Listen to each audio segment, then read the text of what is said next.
Okay. Yes. I'm looking a little haggard.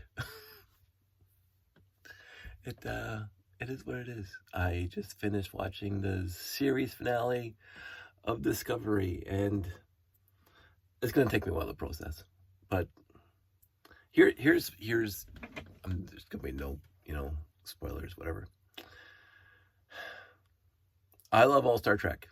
Like, seriously, all of it. I mean, they've had some weak moments. They've had some extremely strong moments. I've mentioned this before, and it is still valid for me to this day that DS9 is the least good Star Trek. It's not the worst Star Trek. There's no worse Star Trek. It's like classic space.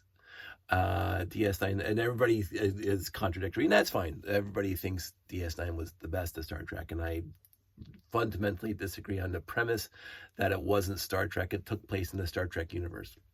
It's kind of like Solo or whatever in Star Wars universe. Like, there's the basic Star Wars story, and then there's the ancillary stories. And DS9 wasn't, for me, Star Trek prime, shall we say.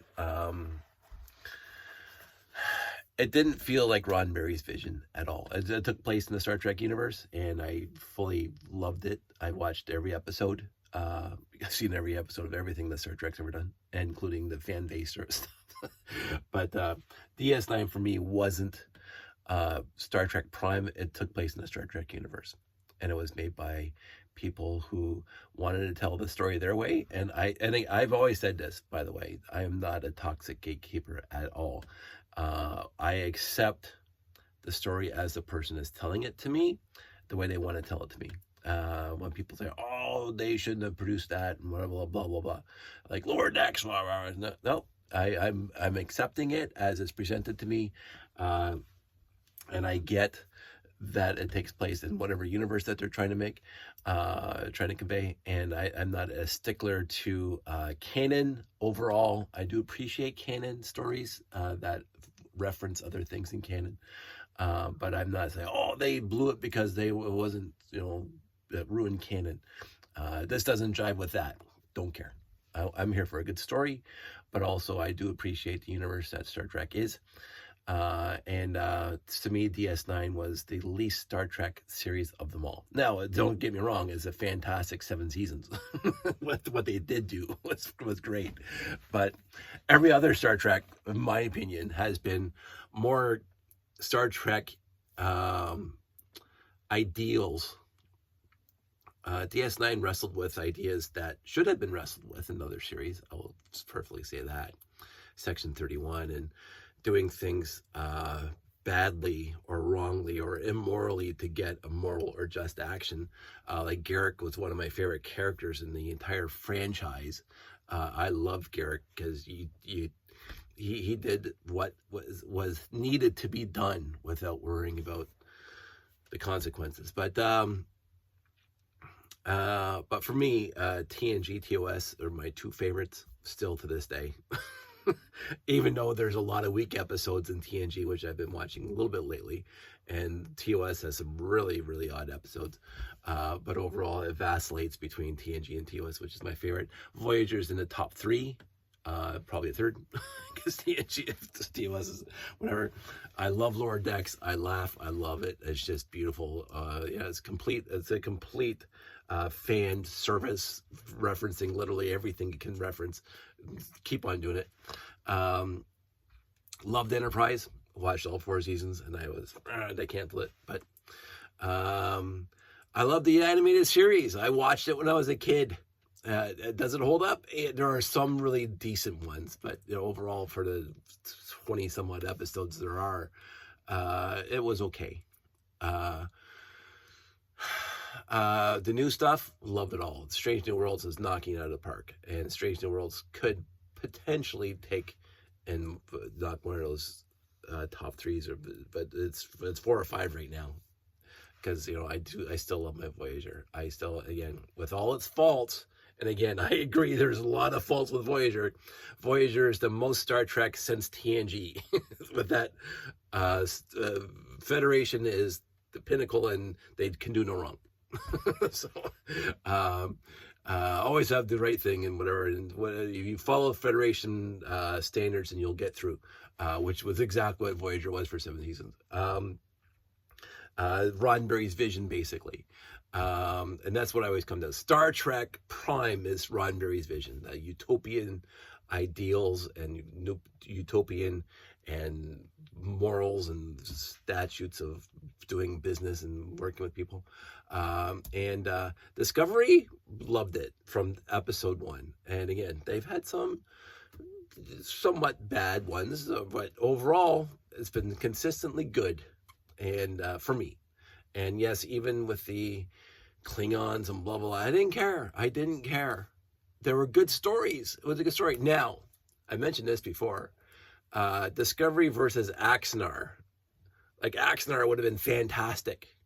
Axanar would have been a huge straight homage to the original series with Garth Visar and all the other stuff. John Gills. It was perfectly set up to be an homage to the original series, and I would have loved it. Fan-based, I would have absolutely loved it, because one of my favorite things was the continuing Voyagers, these sort of Voyages, the stuff that Crawley does. What's his name? Loved it. Loved them all. The personal fan-based stuff. I watched all of them, even when they I can't remember who was producing, when they had Ellen Ruck and Garrett from the Voyager and all those other people guest starring. I think Denise Crosby even showed up, of that fan-based Nichelle Nichols was there. Keep on throwing that stuff out there. I'm gonna show up and I'm gonna watch it. I still love Star Trek. But yeah, so the last episode of episode 10 of Discovery was just wonderful for me. I think just by looking at it, some people are going to be a huge problem with it. But I loved it. I thought it was a perfect way of ending the series. I didn't know where else they were going to go with it, and I liked it. I really really liked it. And then so that the story ended, and then of course there's another half hour of saying goodbye, which was lovely. It was lovely. I mean, I was misty. It brought out emotions in me that a lot of shows don't. I was really appreciative of that, and I'm glad because that's what Discovery does. It's a little more emotionally want with emotion. It brings the emotions out of you instead of, like, there was some intellectual stuff, some great science fiction stuff. This whole season was great science fiction stuff, but it did draw your emotions out more. Captain Burnham was more emotional, 100%, and she shouldn't be emotional. I didn't mind it. I thought it was great.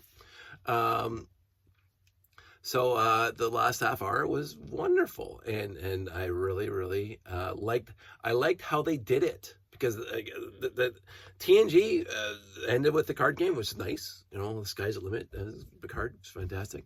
The DS9 I thought was a fantastic series ending. And again, if you want to talk about a long ending, I mean, DS9, they say goodbye to every single character. So you can't complain about Discovery spending so long to say goodbye, when DS9 it was the same thing, and they were saying Kira says bye to Odo and blah blah blah. Like, it was a long ending, and I loved it. I'm not faulting him for making it long. You've spent 7 years with these characters and you want to say goodbye to them. TNG didn't really have that, although the 2-part episode, All Good Things, was pretty much, we knew this was going to be the end.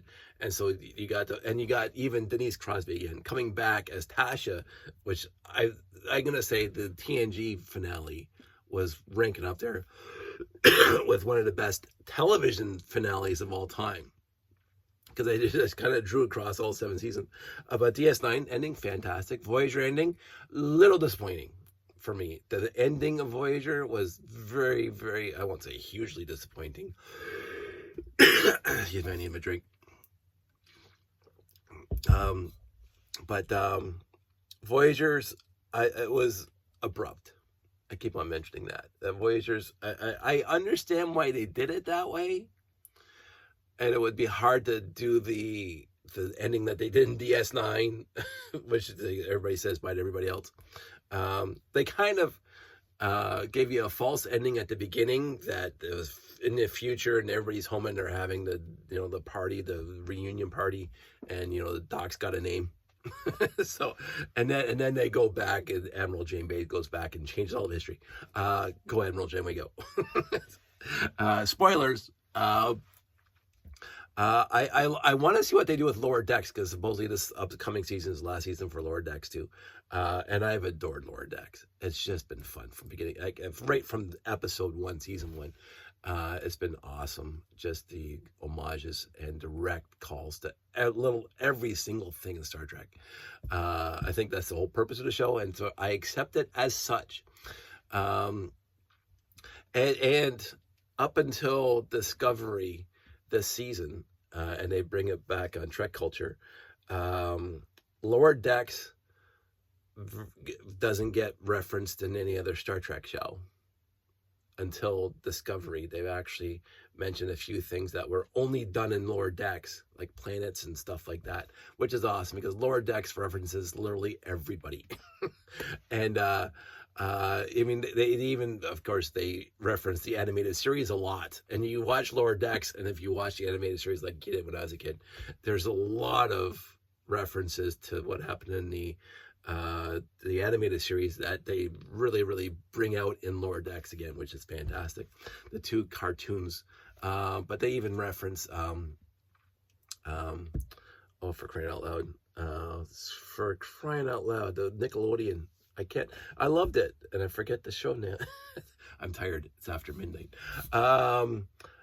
Prodigy. It's wonderful. I loved every episode of Prodigy. I loved everyone. Again, some weaker ones, but overall, fantastic show. And it was almost like a Solo or Rogue One that really didn't look like it was taking place in the Star Trek universe until it got to the Star Trek universe. And Admiral Janeway showed up. Again, spoilers. And I'm glad they're doing the next season. Whoever's doing that, thank you very much. Prodigy was fantastic. So I'm gonna miss Discovery. I loved all the seasons. I loved all the stories. The first season was the weakest. The Klingon War was the weakest because, again, I think Axanar kind of ruined it for me. But in the end, I accepted it for what it was, and for what it was great. And then it really took off. When Pike showed up with the Enterprise and blah blah blah, and they went on the hunt across the galaxy, and then jumping thousands of years or hundreds of years in the future. Fantastic. I love the references. I'm not going to give spoilers, but I knew it was coming. I knew it was coming, and it did not disappoint. It did absolutely not disappoint. And again, Discovery referenced previous series that were not TOS, because normally it's the Discovery referenced TOS because the Enterprise shows up, Pike shows up, a lot of stuff from TOS shows up in Discovery because TOS takes place right after. If you do a timeline, there's Discovery with Pike, and then Kirk and whatever. So a lot of references to TOS in Discovery, but this one was a fantastic reference, and I knew it was going to happen, and I loved it, and I was right there for it. I was humming and hawing as to who it was going to be, and I wasn't disappointed by who it was. Hats off to you, Discovery. That was the cat's meow. That was perfect. Speaking of Enterprise, can't tell me too soon. So yeah, I got a little misty. I was crying a little bit. I would say I was overwhelmed with emotion during the last half an hour of Discovery. I really was. And I'm not going to talk about it. I'm not going to give any specific plot points. I'm not going to give whatever if you haven't seen it yet. I just finished watching it, and and again, I fully understand that I'm not a normal Trekkie. I fully get it. I do go against the grain. I've been a Trekkie since my earliest memories, and I like what I like. And so far, out of all the Star Trek shows, blah, blah, blah, blah, DS9 is the lowest, and it's still great. Again, I wanted to be perfectly clear about this. DS9 is awesome, but every other series is above that for me. And my scale of my judicial way of making the scale is what I think Roddenberry's vision is or was, and we can even debate that because people say Roddenberry was a hack, and I'm not gonna try to fault them for believing that. A lot of people say Gene Kuhn was the one that did it all, and Matt Jeffries, and all that stuff that invented all that stuff. And I understand all that. I really get that. But Roddenberry had the vision to begin with, and his entire utopia, whatever you want to call it, future state, where humanity has learned to live with itself and work on the issues. And for me, DS9 was not that vision. It was in the universe, but they went off that script. And again, that's my whole point, so I'm not going to keep on dwelling on that. 50 minutes in this, and I actually had a lot of stuff to talk about for Lego. But I wanted to tell you why my eyes are all puffy. It's not because I have a cold.